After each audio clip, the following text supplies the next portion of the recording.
अगर तुम्हें एग्ज़ाम की टेंशन है तो समझ लो तुम बिल्कुल सही ट्रैक पे हो।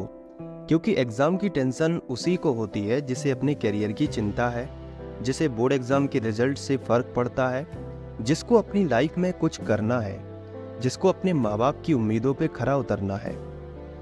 देखो, जैसे जैसे बोर्ड एग्ज़ाम पास आता है, हमें बोर्ड एग्ज़ाम की टेंशन होती है और उसके लिए हम यूट्यूब पर अलग अलग वीडियोस देखते हैं। कोई कहता है ध्यान मेडिटेशन करो, कोई कहता है गहरी सांसें लो, कोई कहता है एग्ज़ाम तुम्हारी लाइफ नहीं है, बस एक सिंगल कागज टुकड़ा है, तुम्हारी लाइफ डिसाइड नहीं कर सकता। लेकिन सच्चाई यही है कि अभी हम जिस फेज़ में हैं उसको हम इग्नोर नहीं कर सकते और ना हम इसको छोड़ सकते हैं। हम कोई अच्छा सा प्रैक्टिकल रास्ता ढूंढना चाहते हैं। अगर तुम्हें एग्ज़ाम की टेंशन हो रही है तो इसका सीधा सा मतलब है तुम एग्ज़ाम को गंभीरता से ले रहे हो, पढ़ते भी ठीक ठाक हो, बट कभी कभी डिमोटिवेट भी होते हो और सिलेबस का भी टेंशन रहता है। याद तो करते हो पर चीज़ें भूल जाते हो। अगर कोई सब्जेक्ट इंटरेस्टिंग नहीं लगता तो उसको पढ़ नहीं पाते।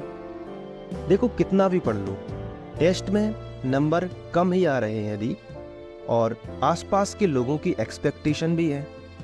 माँ बाप हमारे सोचते हैं कि हमारा बच्चा बहुत अच्छे से पढ़ाई करे और इसी तरीके से हम बहुत सारा लोड ले लेते हैं और स्ट्रेस बढ़ता है और ये टेंशन कब हाइपर टेंशन में बदल जाती है पता भी नहीं चलता। अगर तुम्हें सही समय पे सही गाइडेंस ना मिले तो तुम इसे समझ नहीं पाओगे और ओवरथिंकिंग कर करके इसे नेगेटिव वे में ले जाओगे, जिसका सीधा असर तुम्हारे नंबरों पे पड़ेगा।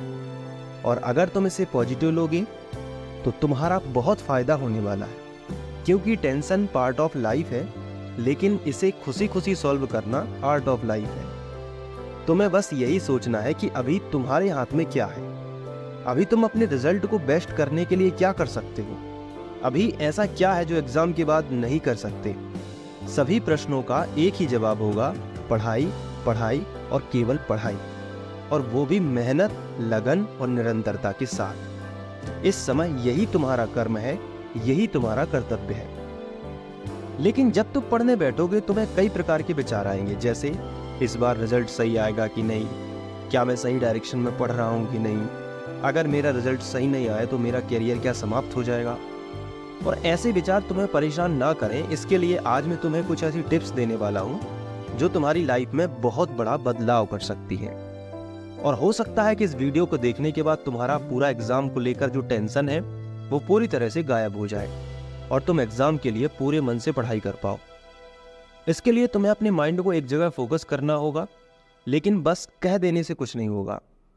फोकस करने के कई तरीके तुम्हें बहुत मिल जाएंगे, बट उसको अप्लाई करना उतना ही कठिन होता है।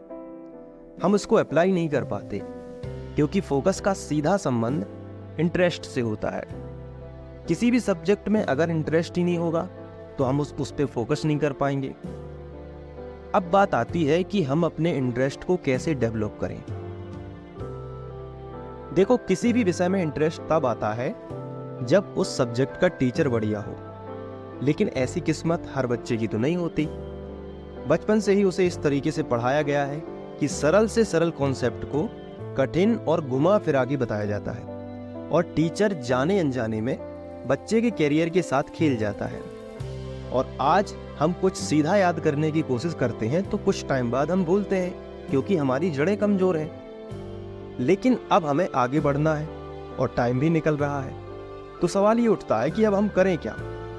देखो, सबसे पहले थोड़ा सा ब्रेक ले लो और पर्याप्त स्टडी मटेरियल इकट्ठा कर लो। सभी विषय की रेपुटेड बुक या गाइड आपके यहाँ जो भी चलती है, जो ज़्यादा फेमस हो, और हो सके तो नोट्स भी आप ले सकते हो, खुद के बनाए हुए या किसी अनुभवी टीचर के।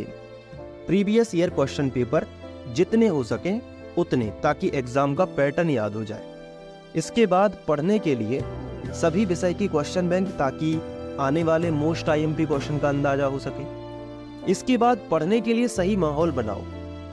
जहां भी पढ़ने बैठते हो वहां शांति होनी चाहिए ताकि फोकस करने में आसानी हो। और मेरे हिसाब से तो पढ़ने का एक अलग रूम होना चाहिए जिसमें एंटर करते ही पढ़ने का मन हो। इसके लिए तुम रूम में तरह तरह की चीजें रख सकते हो, कुछ आइडिया रख सकते हो, महान लोगों के विचार चिपका सकते हो, कुछ important formula, important concept smart approach या कोई ट्रिक जो आपको एग्ज़ाम में काम आने वाली है, वो सब कुछ आसपास चिपका सकते हो। इसके बाद आपको छोटे छोटे लक्ष्य बनाना है और उन्हें पूरा करने की एक डेडलाइन फिक्स करना है। देखो, बड़ा लक्ष्य नहीं चुनना है, छोटे छोटे लक्ष्य बनाना है और अपना ड्रीम लाइफ में आपको करना क्या है, एक प्रॉपर प्लान तैयार करना है। क्योंकि जब तक आपका लक्ष्य नहीं होगा आप आगे नहीं बढ़ पाओगे। आप अपने आप को भटकता हुआ महसूस करोगे और पढ़ाई पे फोकस नहीं हो पाएगा। यानी बड़े लक्ष्य प्राप्त करने के लिए छोटे छोटे लक्ष्य बनाने पड़ते हैं। एक हफ्ते में कितना कवर करना है उसका टारगेट पहले से कागज में लिखो ताकि बीच में कोई भटकाव ना हो पाए। और ध्यान रहे कि टारगेट इतना बड़ा भी ना हो कि उसे पूरा ही ना कर पाओ। और मेरी राय में पहले हफ्ते छोटा ही टारगेट रखो और फिर हर हफ्ते से बढ़ाते जाओ। इससे तुम्हें 2 फायदे होंगे। पहला, तुम्हें पता रहेगा कि मेरा लक्ष्य क्या है और मुझे कितना पढ़ना है। दूसरा, थोड़ा सा याद होने के बाद भटकोगे नहीं, क्योंकि तुम्हें लगेगा कि अभी तो मुझे और भी पढ़ना है। क्योंकि कभी कभी ऐसा हो जाता है कि थोड़ा बहुत भी हम याद कर लेते हैं तो हमें ओवर कॉन्फिडेंस आ जाता है और हमें लगता है कि हमें सब याद हो जाएगा, हम थोड़ा सा ब्रेक ले लेते हैं। और इसके बाद हम क्या करते हैं कि अपने दोस्त यारों से बात करने लगते हैं कि तूने कितना पढ़ा, मैंने तो इतना पढ़ लिया, और ये सब बातें हम सोचते हैं। इसमें टाइम जाता है, तो ये सब आपको नहीं करना है। इसलिए आपको एक हफ्ते का टारगेट अपने आप का फिक्स करना है ताकि बीच में कोई डिस्ट्रैक्शन ना आ सके।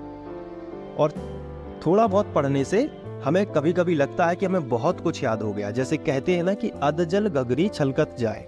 इसका मतलब जिसको जितना कम ज्ञान होता है वो उतना ही उसकी प्रशंसा करता है। जब तुम्हारे पास पूरा लक्ष्य होगा तो तुम्हें लगेगा कि इसको कंप्लीट कर लेना चाहिए और तुम हफ्ते के बीच में दिशा से भटकोगे भी नहीं। देखो, एक बात तो साफ है कि अगर कुछ पाना है तो एफर्ट तो लगते हैं और हमें उससे पीछे नहीं हटना है। लेकिन लगाए गए एफर्ट को सही डायरेक्शन में होना चाहिए, तभी सफलता कदम चूमेगी।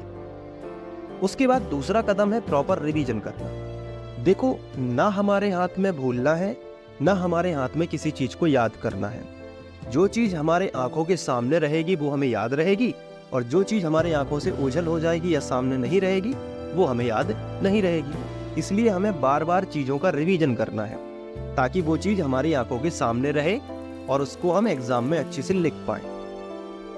हम भले ही थोड़ा पढ़े लेकिन उसका रिवीजन करते रहें तो एग्जाम में हम बहुत अच्छा कर सकते हैं। ज्यादा पढ़ने के चक्कर में हम रिवीजन करना भूल जाते हैं और बाद में चीजें याद नहीं रह पाती। जैसे जैसे तुम अपने आप को छोटे छोटे लक्ष्य से खुद को चैलेंज करना स्टार्ट कर दोगे तो तुम्हारा सेल्फ कॉन्फिडेंस बढ़ेगा। जैसे जैसे तुम अपने आप को छोटे छोटे लक्ष्य से खुद को चैलेंज करना स्टार्ट कर दोगे तुम्हारा सेल्फ कॉन्फिडेंस बढ़ जाएगा और इस तरह एग्जाम की टेंशन दूर हो जाएगी।